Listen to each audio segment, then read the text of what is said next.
May the words of my lips and the meditations of all our hearts be now and always acceptable in your sight, O Lord, our strength and our Redeemer.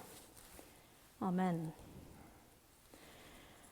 I do love our weekly services of night prayers, Compline. The service is small and quiet and gentle, and because it's small, it's friendly. It's a lovely way to end my week. When we first started, we had one set of prayers for Tuesdays and another set for Thursdays, and that was good. And then we needed to develop a more realistic and sustainable schedule. And so we don't say the Tuesday prayers anymore. Which means that we collectively, anyway, as a sort of official service of the parish, are no longer using one of my favorite prayers. Not together, anyway. Keep watch. Oh, goodness gracious.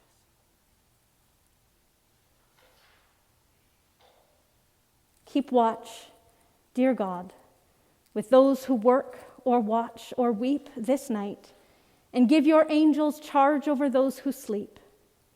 Tend the sick. Lord Christ, give rest to the weary. Bless the dying. Soothe the suffering. Pity the afflicted. Shield the joyous. And all for your love's sake. Amen. Tend the sick and rest to the weary and blessing the dying. These are all so familiar as ways of prayer. We'll pray for all of this in just a few minutes. But that one phrase that is so easily forgotten, but so important, shield the joyous. Because joy is holy. And wherever we find it, it is worth protecting. Dear God, shield the joyous. And I am so glad that despite everything, we chose to mark this wonderful tradition in this parish of the Cajun Mass. My internet connection is not working really well, but when I can see you, I can see you singing, I can see you dancing, I can see you participating more joyfully than I do on most Sundays, because it is fun and it is joyful. Dear God, shield the joyous. And it can be hard right now, having anything to celebrate. Birthdays or anniversaries or accomplishments. I mean, who are you going to tell? It can feel selfish asking people to share your joy when everyone you could call is struggling with their own losses, hitting their own walls, wading through their own grief. Dear God, shield the joyous. And I hear the beautiful repetition of the last days of Elijah through this lens. Elisha on this holy pilgrimage with his teacher, his master, his friend. They call it at the beginning of the story, the day that Elijah was taken up in the whirlwind. There's a hint there that they knew something was happening. And they go to say farewell to all of the other followers, the ones who aren't so close to him. And everywhere they go, people keep rushing up to Elisha, who's on this holy pilgrimage, knowing that wherever they're traveling, it is toward God, and God is at the heart of it. And surely there is some joy in that knowledge. But everywhere they go, the other prophets, the ones even further away from the master, the ones that won't be with him at the end, they rush up to him, so eager to throw the sadness in his face, like bad news travels so fast. Do you know? Yes, I know. Keep silent. Dear God, shield the joyous.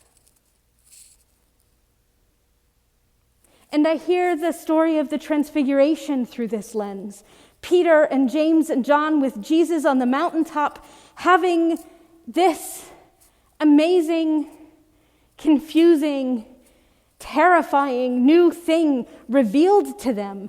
This truth about Jesus that gets layered on top of everything that they have already seen and already known. And suddenly discovering that it fits. That of course, this is who Jesus is. And seeing their friend, Jesus, in conversation with Moses and Elijah, and hearing a voice from heaven declare, "This is my beloved Son. Listen to him."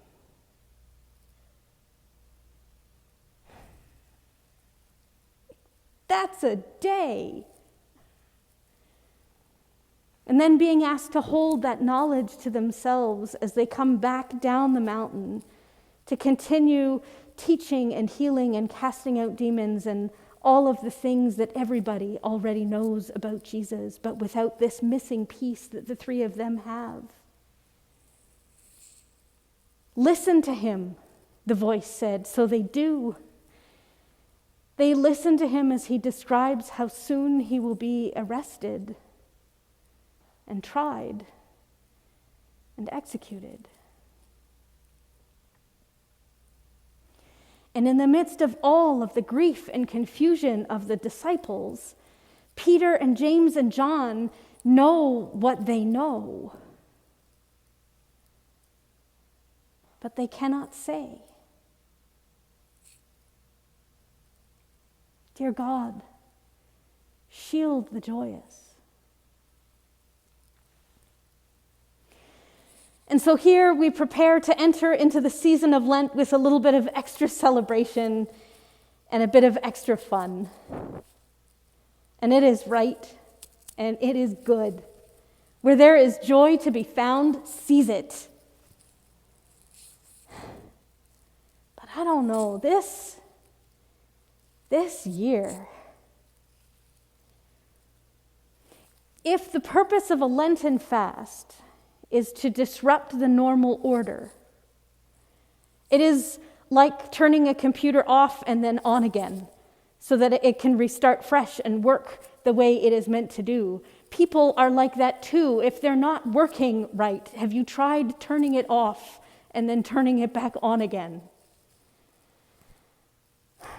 But our normal order is already disrupted. And if Lenten is a season of self-discipline, we have already given up so much and held to so many new and necessary disciplines. And so I wonder what it would look like to enter into a Lenten season and a Lenten discipline of seeking and seizing joy. I don't know what that might look like. Buying the fresh berries, and then, instead of waiting for a more worthy meal or a more worthy person to come along and enjoy them until they shrivel in the fridge, because I know I'm not the only one who does that. Eat them. Enjoy every bite. Have them with ice cream, because it's so good. Or maybe it's baking the Christmas cookies that you didn't bother with this year because it was this year, even though they're your favorites. You can eat Christmas cookies in February, why not? Maybe it's just doing the thing that you know you love, but you never seem to get around to. Wouldn't these next few weeks be a great time?